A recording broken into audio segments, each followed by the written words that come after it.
Hello साथियों, नमस्कार। आप सभी का बहुत बहुत स्वागत है। पूरक परीक्षा पेपर 2024 मेन परीक्षा में आप फेल हो गए और आपने यदि सप्लीमेंट्री का फॉर्म डाला है तो सोशल साइंस का जो आपका पेपर है वो आप देने वाले हैं स्टूडेंट्स कितनी तारीख को, सभी को पता है या नहीं? क्योंकि टाइम टेबल जारी हो चुके हैं। 13 जून को आपको भूलना नहीं है, क्योंकि 13 जून को आपका पेपर रहेगा सामाजिक विज्ञान का। चलिए बच्चों, तो बिना देर के हम स्टार्ट करते हैं। पूरा क्वेश्चन पेपर का सॉल्यूशन करेंगे। क्वेश्चन पेपर जब आपके हाथ आएगा तो पेपर में आप जो देखेंगे उन क्वेश्चनों को यहाँ से आपको देखने को मिलेंगे। सभी जो क्वेश्चन बताए जाएंगे वो आईएमपी क्वेश्चन आपको बताए जाएंगे, ताकि आप सभी क्वेश्चन अच्छे से सोल्व करके आओ और अच्छे अंक प्राप्त करो। चलिए प्यारे बच्चों, अब बिना देर की हम स्टार्ट करते हैं और क्वेश्चन पेपर का पूरा सॉल्यूशन करते हैं। उससे पहले एक बार शेयर कर दो, और आप चाहते हैं कि आपने जो फॉर्म डाला है सप्लीमेंट्री का और आपके किस विषय में सप्लीमेंट्री आई है, कमेंट बॉक्स में ज़रूर बताइएगा, ताकि आपको उस विषय का वीडियो भी प्रोवाइड करवाया जा सके और आप सफलता प्राप्त कर सको। चलिए अब हम बिना देर के स्टार्ट करते हैं पूरा क्वेश्चन पेपर का सॉल्यूशन। पहला प्रश्न आपकी स्क्रीन पर है, सही विकल्प चुनकर लिखिए। इंग्लिश मीडियम वाले बच्चे भी देखेंगे और हिंदी मीडियम वाले भी। पहला क्वेश्चन है, निम्न में से कौन सा राज्य हजीरा विजयपुर जगदीशपुर पाइपलाइन से नहीं जुड़ा है? तो यहाँ पर आपका आंसर हो जाएगा महाराष्ट्र। महाराष्ट्र याद रखिएगा, महाराष्ट्र को जो हजीरा विजयपुर जगदीशपुर जो गैस पाइपलाइन है इससे नहीं जुड़ा हुआ है। अगला क्वेश्चन है आपका, नेपोलियन का इटली पर हमला हुआ। नेपोलियन ने इटली पर हमला कब किया था? तो ये आपको सन में बताना है। तो यहाँ पर हो जाएगा 1797, आपका करेक्ट आंसर हो जाएगा। 1797 में किया था। अगला क्वेश्चन, इंग्लिश मीडियम वाले बच्चे भी अपना आंसर लगा लेंगे, है ना, 1797। अगला क्वेश्चन तीसरा, गांधी इरविन समझौता हुआ था। तो गांधी इरविन जो समझौता हुआ था बच्चों, याद रखिए, अपने हाथ में कॉपी और पेन रखिए, ताकि आप लोग इन क्वेश्चनों को भूलो नहीं, क्योंकि बिल्कुल जो बताए जा रहे हैं आपके पेपर में छपने वाले क्वेश्चन हैं उन्हें ही बताए जा रहे हैं। तो यहाँ पर आपका जो करेक्ट आंसर हो जाएगा वो हो जाएगा बच्चों 5 मार्च 1931 आपका करेक्ट आंसर हो जाएगा। चलिए आगे बढ़ जाते हैं। निम्नलिखित में से कौन सा वक्तव्य बहुउद्देशीय नदी परियोजनाओं के पक्ष में दिया गया तर्क नहीं है? तो यहाँ पर आपका जो करेक्ट आंसर हो जाएगा वो हो जाएगा, बहुउद्देशीय परियोजनाओं से वृत्त स्तर पर विस्थापन होता है और आजीविका खत्म होती है। स्टूडेंट्स ध्यान रखिएगा, ये आपका करेक्ट आंसर यहाँ पर सा वाला ऑप्शन सही होगा। यहाँ पर ये तर्क जो है गलत है, बाकी आपके तर्क जो है सही है, क्योंकि यहाँ पर पूछा है कौन सा पक्ष में नहीं है, है ना, इसलिए। अगला क्वेश्चन देखेंगे आप, देखिए इंग्लिश मीडियम वाले बच्चों के लिए था ये, इसमें भी सी ऑप्शन आपका करेक्ट होगा। इनमें से कौन सी फलीदार फसल है? इनमें से कौन सी फलीदार फसल है ये आपको बताना है। तो देखिए, ज्वार फलीदार नहीं होती है, तिल फलीदार नहीं होती है, मोटे अनाज नहीं होती है, जबकि दालें जो होती है वो फलीदार फसल है। अगला क्वेश्चन देखेंगे, जैसे कि एक उदाहरण दे देता हूँ, जैसे कि दाल किसकी बनाते हैं अपन? मटर की बनाते हैं। तो मटर का जो फल रहता है वो ऐसा रहता है, और इसके अंदर छोटे छोटे क्या रहते हैं? दाने रहते हैं। तो देखिए क्या रहता है? फलीदार रहती है ना। और हम दाल का तुअर दाल की बात करें तो उसमें भी छोटी छोटी फलियाँ आती है, तुअर दाल में भी, ठीक है। तो उसके अंदर क्या रहते हैं?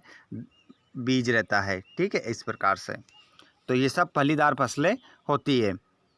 आगे हम बात करें, निम्न में से कौन सा उद्योग दूरभाष कंप्यूटर आदि निर्मित करते हैं? तो यहाँ पर आपका आंसर हो जाएगा सूचना प्रौद्योगिकी।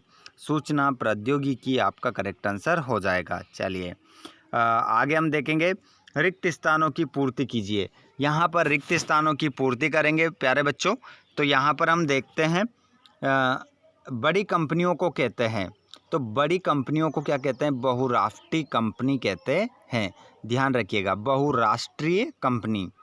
और की पूजा सदियों पुराना जनजातीय विश्वास है। वृक्षों, आंसर क्या होगा? वृक्षों की पूजा सदियों पुराना जनजातीय विश्वास है। अगला क्वेश्चन है, अफ्रीका में 1890 के दशक में नामक बीमारी बहुत तेजी से फैल गई थी। तो इस बीमारी का नाम था बच्चों रिंडरपेस्ट। रिंडरपेस्ट नामक बीमारी बहुत तेजी से फैल गई थी। कहाँ पर? अफ्रीका में। कब फैल गई थी? 1890 में। अगला प्रश्न हम देखते हैं, औसत आय को आय भी कहा जाता है। जो औसत आय होती है ना बच्चों, ध्यान रखिएगा, क्वेश्चन अगर ध्यान से सुनोगे पढ़ोगे तो आप अच्छे से लिख कर आ सकते हो और आपको क्या रहेगा? याद रहेगा। तो यहाँ पर औसत आय को हम प्रति व्यक्ति आय भी कहते हैं। प्रति व्यक्ति आय भी कहते हैं किसको? औसत आय को। अगला क्वेश्चन, तृतीयक क्षेत्र मतलब तृतीयक मतलब तीसरा क्षेत्र जो होता है उसे कहते हैं, तो हम सेवा क्षेत्र कहते हैं। सेवा क्षेत्र को जो रखा गया है बच्चों वो तृतीयक क्षेत्र में रखा गया है। अगला क्वेश्चन देखेंगे, बैंक पर ऋण देने वाले ब्याज से ऋण पर अधिक ब्याज लेते हैं। तो यहाँ पर बैंक जो होता है बच्चों औपचारिक ऋण क्या हो जाएगा? औपचारिक ऋण आपका करेक्ट आंसर होगा। अगला प्रश्न देखेंगे, सही जोड़ी मिलाना है। तो यहाँ पर हम जोड़ी देख लेते हैं। जैसे कि यहाँ नेपोलियन की हार, तो अभी हमने ये क्वेश्चन भी देखा था 1815 में। नेपोलियन की जो हार है वो कब हुई थी? 1815 में हुई थी। और रोलेट एक्ट कब आया था? 1919 में। और जेम्स वाट, तो यहाँ पर कब? ये क्या है? भाप का इंजन। और संघ सूची को हम मिलाएंगे किससे? इसको मिलाएंगे प्रतिरक्षा से मिलाएंगे मोटर गाड़ी उद्योग, इसको मिलाएंगे गुरुग्राम में। और कृत्रिम पत्तन जिसको बनाया गया है चेन्नई में। ठीक है, तो आगे बढ़ते हैं। अगले प्रश्न में हम देखते हैं, इंग्लिश मीडियम वाले बच्चे अपनी जोड़ी देखेंगे, क्योंकि हमारे इंग्लिश मीडियम वाले बच्चों का भी बहुत ज़्यादा कमेंट आ रहा था कि सर आप जो बताते हैं उसको इंग्लिश मीडियम में भी बताएं, क्योंकि हमारे लिए बहुत महत्वपूर्ण है, हमें इस बार सफलता प्राप्त करना है। तो इंग्लिश मीडियम में भी लेकर आए हैं। आगे हम बात करें सत्य की। ट्रू एंड फॉल्स, मनरेगा कानून 2005 से लागू किया गया, तो इसका आंसर क्या हो जाएगा? सत्य, है ना। और इंग्लिश मीडियम वाले बच्चे हमारे क्या लगाएंगे? ट्रू फॉल्स लिख कर आएंगे। ठीक है, हिंदी मीडियम वाले सत्य लगाएंगे और इंग्लिश मीडियम वाले इसमें क्या लिखेंगे? ट्रू। आगे बढ़िए। कोलकाता एक समुद्री पत्तन है, असत्य। अगले क्वेश्चन को, जनवरी 1923 में असहयोग और खिलाफत आंदोलन शुरू हुआ, इसका आंसर भी असत्य होगा। और 18वीं सदी तक महीन कपड़े के अंतर्राष्ट्रीय बाजार पर भारत का दबदबा था, तो इसका आंसर क्या होगा? सत्य। अगले प्रश्न को देखेंगे, लोकतंत्र में सभी नागरिकों को एक ही वोट का अधिकार है, सत्य। हरियाणा राज्य की प्रति व्यक्ति आय सबसे अधिक है, इसका आंसर भी क्या होगा? सत्य। अब हम क्या देखेंगे? एक शब्द में उत्तर देखेंगे, किन्हीं दो देशों के नाम बताइए जहां मजबूत लोकतंत्र है। भारत, अमेरिका। पूरे देश के लिए बनने वाली एक सामान्य सरकार को कहते हैं संघीय सरकार। और नागरिकों की गरिमा तथा स्वतंत्रता को बनाए रखने के लिए कौन सी शासन प्रणाली उत्तम है? तो इसे हम कहते हैं लोकतांत्रिक प्रणाली। अगला क्वेश्चन, वे शासन व्यवस्था जिसमें एक ही समय में दो या दो से अधिक सहयोगी राजनीतिक दलों द्वारा गठित सरकार क्या कहलाती है? गठबंधन कहलाती है। चलिए आगे अगले क्वेश्चन की ओर देखते हैं। उस प्रक्रिया को क्या कहते हैं जिसमें लोग ग्रामीण क्षेत्रों से शहरों की ओर पलायन करते हैं? तो उसे हम कहते हैं शहरीकरण। क्या कहते हैं बच्चों? शहरीकरण। और सामाजिक विभाजनों का प्रमुख आधार क्या है? जाति। और मुद्रण तकनीक सबसे पहले किन देशों में विकसित हुई? तो आंसर क्या हो जाएगा? चीन।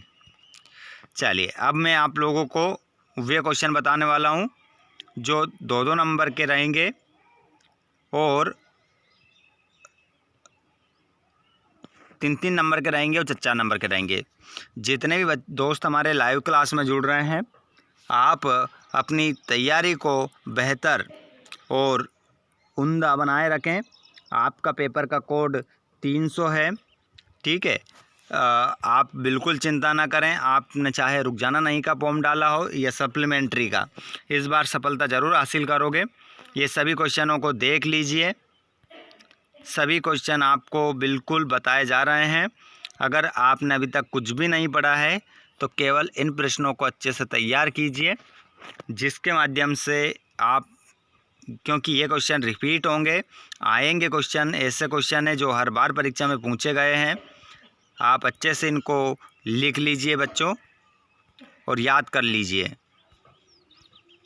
पूरा क्वेश्चन पेपर है ये, अगर आपने इसको सॉल्व कर लिया तो गारंटी के साथ आप पास हो जाएंगे। लेकिन मैं आप लोगों के लिए और भी ऑब्जेक्टिव टाइप क्वेश्चन लेकर आने वाला हूँ। आप मुझे कमेंट बॉक्स में ज़रूर बताइएगा कि अगला विषय आपका कौन सा रहा है, जिसमें आपको सप्ली या रुक जाना नहीं का आप फॉर्म भरने वाले हैं, भरा है आपने, ताकि उसके ऊपर वीडियो बनाया जा सके। आप कमेंट बॉक्स में ज़रूर बताइएगा। ठीक है स्टूडेंट्स, वीडियो अच्छा लगा हो तो लाइक कर दीजिएगा, अपने दोस्तों को भी शेयर कर दीजिएगा। और आप चाहते हैं कि आने वाला अगला वीडियो आपको मिले तो चैनल को सब्सक्राइब करके घंटी की बटन को ऑल पर कर लेना, जिससे नोटिफिकेशन आप तक पहुंच जाएगा। धन्यवाद।